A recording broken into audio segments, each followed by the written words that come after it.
ورسول الله صلى الله عليه وسلم يقول كل بدعة ضلالة. You should know, my brothers and sisters, that bid'ah is of two types. The bid'ah which is known as bid'ah mukaffira and bid'ah which is mufassiqa. Bid'ah that involves kufr, and the bid'ah that involves sin, which is less than kufr. As for the bid'ah of a people who are involved in kufr, meaning that their bid'ah involves kufr, such as the worship of the graves and calling upon the jinn for aid and assistance and making sacrifice to the dead one in his grave, then this is what is referred to as the bid'ah al-mukaffira, the bid'ah that involves kufr, such as, for example, that which is engaged in by the Jahmiyyah, the Qadariyah, the Rafida, the extreme Sufis and the grave worshippers. And Al-Mughni of Ibn Qudama in volume 3, he mentions that many, and page 33, volume 3, for those of you who are taking notes, that he mentions that many of the Imams of the Salaf, that they held that one must repeat the prayer if you pray behind them by mistake or ignorantly. And Imam al-Lalaka'i, rahimahullah, in his Sharh Usul I'tiqad, he mentions in volume 2, bringing a chain of narration to Wathila bin al-Aqsa, or Wathila Afwan bin al-Asqa, the famous companion of Allah's Messenger sallallahu alayhi wasallam, that he said, do not pray regarding the Qadariyah and the Imam who leads the prayer, that he is a Qadari. He said, do not pray behind him. And if you happen to have prayed behind him by mistake, then repeat the prayer. And likewise has been narrated from Al-Anazi, rahimahullah ta'ala, and also from Osiyar Abul Hakam Al-Anazi, and also from Salam bin Abi Muti', that he was asked concerning the Jahmiyyah. So he said they are unbelievers and there is no prayer behind them, as has been mentioned by Abdullah bin Ahmad in his Sunnah, meaning he has a book called As-Sunnah, which is, he is the son, of course, of Imam Ahmad ibn Hanbal, in volume 1, page 105. And likewise it has been reported regarding Imam Malik, who was asked concerning the prayer behind an Imam who was a Qadari. So he replied, if you can, do not pray behind them. So the questioner said, not even Jum'ah? So he replied, not even Jum'ah. And I see that if you are in fear of him for yourself, then pray with him and repeat the prayer by praying Zuhr. So that was the statement of Imam Malik, as has been reported from him by Imam al-Lalaka'i in volume 1, page 732. Likewise, Abu Yusuf al-Qadi, the famous companion of Abu Hanifa rahimahullah, that he said, and he died in 182 after the Hijrah, and he was the Qadi of Baghdad. He said, I do not pray behind a Jahmi, nor a Rafidi, nor a Qadari. From Al-Lalaka'i in his Sharh Usul I'tiqad Ahl Sunnati wal Jama'ah, volume 2, page 733. So this was the mawqif of the Salaf, that generally they would not pray behind Ahlul Bid'ah, Mubtadi'ah. But the prayer behind a person of Bid'ah who has with him Bid'ah Mukaffira, that he falls into the Bid'ah that has within it kufr, then the prayer behind him is not accepted and they would repeat the prayer. Na'am, and this was the mawqif of a lot of the Salaf of this ummah. And this is what Shaykh Ibn Uthaymeen mentioned also in his Fatawa, Nur al-Darb, Nurun al-Darb, where he mentioned that the bid'ah, the one who has the bid'ah mukaffira, then this is the bid'ah of kufr that exits a person from the fold of Islam. So therefore there is no prayer behind the one who has with him that type of bid'ah. As for the one who has bid'ah that is mufassiqa, that is lesser than kufr, it is a sin, then the prayer behind him is valid. Though the Salaf of the Ummah would not pray behind the innovators. Rather they would pray behind the people of Sunnah if they were able. And if they are not able, then it is allowed for them to pray behind Ahlul Bid'ah, but those whose Bid'ah has not reached the level of kufr. Sheikh Ubaid bin Abdullah al-Jabiri, from the great scholars of our era, may Allah subhanahu wa ta'ala preserve him. Then he said, as for the one who has with him kufr in his aqeedah, kufr meaning that he's likewise his bid'ah, either in his actions or in his belief or in his statements, it involves bid'ah, which is kufr, that it reaches the point of kufr or shirk. Then such a person, that if the proof has been established upon him, depending on what type of kufr or shirk he has reached and whether it requires the iqamatul hujjah to be established upon him, and that is dependent upon where he lives, which area he lives, and so on. And the scholars have much speech and tafsil and detail regarding that affair. But nevertheless, in general terms, that if a person who has kufr with him in his bid'ah, that his innovation has reached the level where he has disbelieved or committed major shirk or major kufr, then he has exited the fold of Islam. Exited the fold of Islam after the proof has been established upon him.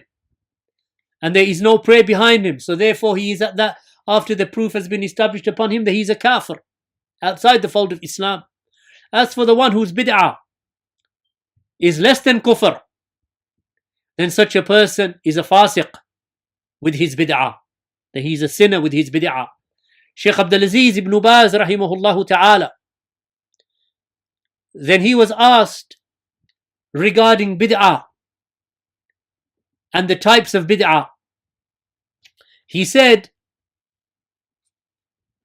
as for bid'ah and its divisions that some of the people they make, and they say that bid'ah is divided into that which is obligatory, that which is haram, that which is makruh, that which is mustahab, meaning recommended, and that which is mubah, that which is allowable. Then this taqseem, or this division of bid'ah into these categories, then it is not correct. It is a mistake. And what is correct is that bid'ah, all of it, is misguidance. Just as our Messenger sallallahu alaihi wasallam said, when he would say in the Jummah khutbah, فَإِنَّ خَيْرَ الْحَدِيثِ كِتَابُ اللَّهِ وَخَيْرَ الْهَدِي هَدْيُ مُحَمَّدٍ صلى الله عليه وسلم وَشَرَّ الْأَمُورِ مُحْدَثَاتُهَا وَكُلَّ بِدْعَةٍ ضَلَالَةٍ. That the worst of all, he said that the best of speech is the book of Allah, and the best of guidance is the guidance of Muhammad sallallahu alaihi wasallam, and the worst of all affairs are the newly introduced matters, and every bid'ah is misguidance. Then he was asked the question, and we'll finish upon this inshallah. Then he was asked the question that how, or what about the prayer behind an imam who's an innovator, the imam who leads the prayer and he's a mubtadi'?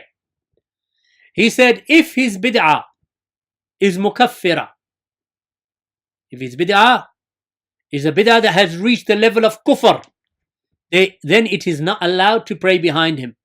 Such as the bid'ah of the Jahmiyyah, who deny the names and attributes of Allah, and the bid'ah of the Mu'tazila, who deny the attributes of Allah, and those who are similar to them, then there is no prayer behind them. Likewise, I gave you the examples of the Jahmiyyah, and I gave you the example of the Qadariyah, And I gave you the example of the Rafida in some of the statements of the Salaf.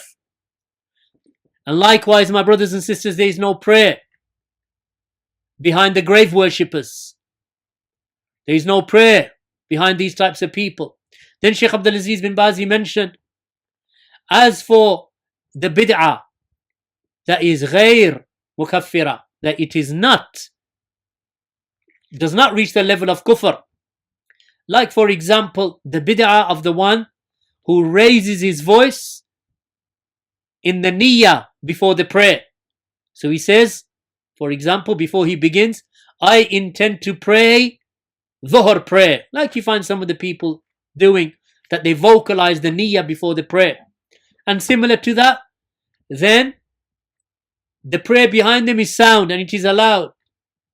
However, such a person should be taught and he should be directed towards that which is good and that which is right.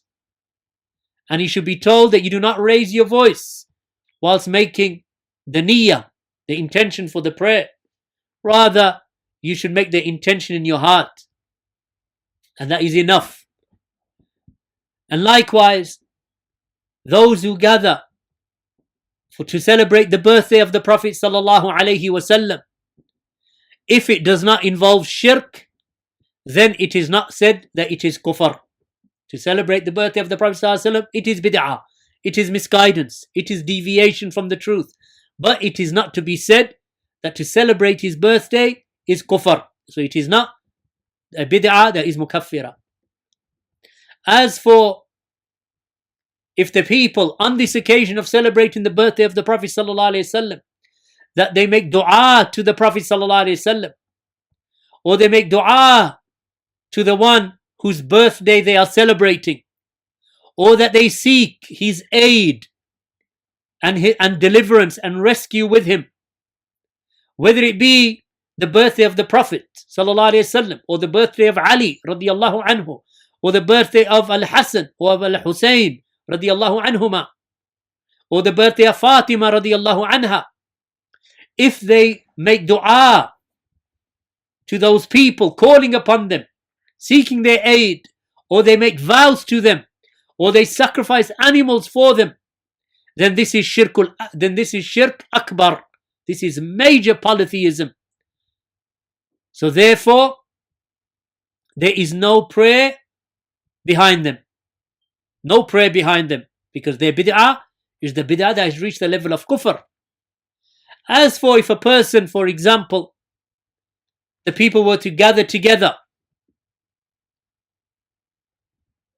and they were to, for example, raise their voices in their recitation of the Quran in chorus, or that they were to eat food on the occasion of, for example, a particular night after making a dua, ijtima'i, a collective dua, then that is bid'ah. However, such a person has not committed kufr. So we distinguish between the bid'ah that is kufr, that exits a person from the fold of Islam after the proof has been established, and the bid'ah that does not exit a person from the fold of Islam, because it is a bid'ah that involves some of the issues and some of those examples that we have given. Barakallahu feekum. So if you make a distinction between the two, then we will understand who it is allowed to pray behind, which bid'ah is more evil than the other one. Because of course the bid'ah that takes a person outside the fold of Islam, then that bid'ah, like the bid'ah of the Rafida, the bid'ah of the Quburiyah, the bid'ah of the extreme Sufis, who believe that Allah is everywhere inside of them and they can annihilate themselves into Allah and they become one with Allah, and so on. Or the bid'ah of the Jahmiyah, who deny all of the names and attributes of Allah, or the bid'ah of the extreme Qadariyah. And there's no prayer behind them. Barakallahu feekum. Because their bid'ah has reached the level of kufr. So we distinguish between the two types of bid'ah. And Ahlul Sunnah in general, this is the point that you take away with you today, we do not pray behind Ahlul Bid'ah as a general rule. But if we have to pray behind them, then we certainly do not pray behind the one who has with him, or those masajid that have as their imams people who commit kufr, believing that it is a part of the religion. So therefore there is no prayer behind them. As for those who have bid'ah mufassiqa, which is less than kufr, then the prayer behind them is valid, though we should seek out Ahlus Sunnah to pray behind. Barakallahu feekum.